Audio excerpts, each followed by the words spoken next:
Okay, so let's take a step back now and take a loop at loops in general. So just to make sure we drill in the point, we'll see that loops are generally used always to iterate through some sort of list or to traverse an array. It's an extremely common structure. You use it all the time, and there's probably not many algorithms that don't use some sort of loop. That's true. You're always going to be using loops, so no loops. So if you're lost at this point, or lost at the end of this video, maybe just kind of keep going through it again a few more times, look at some examples. Even Wikipedia is not a bad source for looking at loops. I mean, to see how common loops are in algorithms and even basic stuff is when you get up and you walk over to get something, the process of you walking is a loop. Because for each step until you get to your destination, you're looping through a process in your brain which is foot forward, or falling forward and catching yourself, which is what the act of walking really is. So let's take a look at a kindergarten example. Let's do, we want to eat cookies. So let's say that we want to eat exactly 5 cookies. So what loop structure would we use to do this? Let's find out. Okay. We're going to use the while loop. So what Wabbit the Frog here is going to do is he's going to eat 5 cookies. He's going to eat 1 cookie until he's eaten 5 cookies. So he has 1, 2, 3, 4, 5 cookies. He's met the end condition of this loop. The loop is now complete. So the while loop works just like it sounds. So we want to eat 5 cookies. We, in the beginning, haven't eaten any. Right.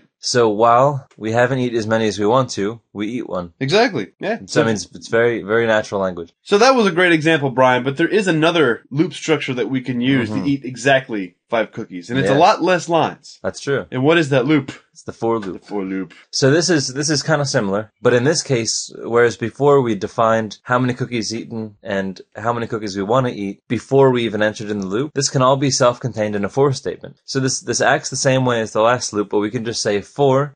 We start with initially there's no cookies eaten. We want to eat up to less than 5 cookies and increment by 1. We're going to eat 1 cookie at a time. So for every one of these iterations, we eat a cookie, eat a cookie, eat a cookie, until the number of cookies we've eaten is 5. And then we break out of the loop. Oh, and now he's getting a little full. So Right. we may have to go to the next day. Oh, good, look at this. The next night.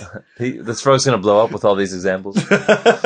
Yeah, but he's getting a good meal. A good hearty meal. So the next time that, or the next night. Do frogs eat cookies? Should have been a jar of flies, maybe. It should have been a jar of flies. Anyway. What the hell? Man, we suck.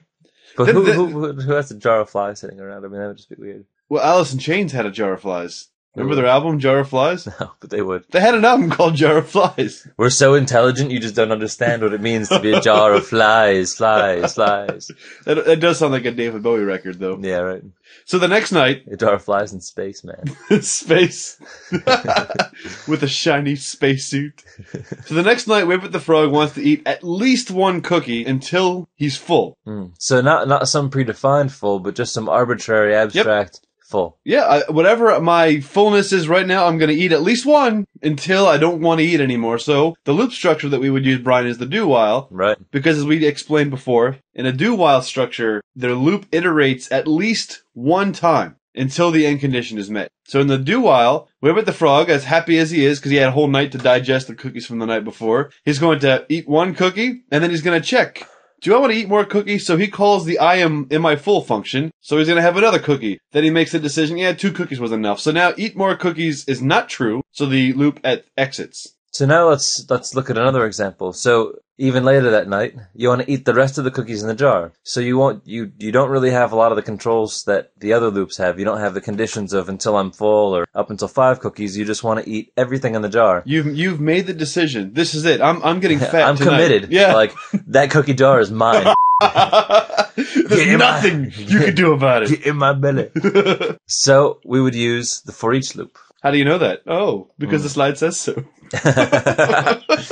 So in this case, and this is in a lot of languages, pretty much most languages have this, and it's a very convenient way to just move through everything on a list. You basically just say, for each cookie in a jar, eat a cookie. So it just grabs the entire set of cookies, and it just goes every single one of them until there's none left. And then, oh, now he's really full because that was a lot of cookies.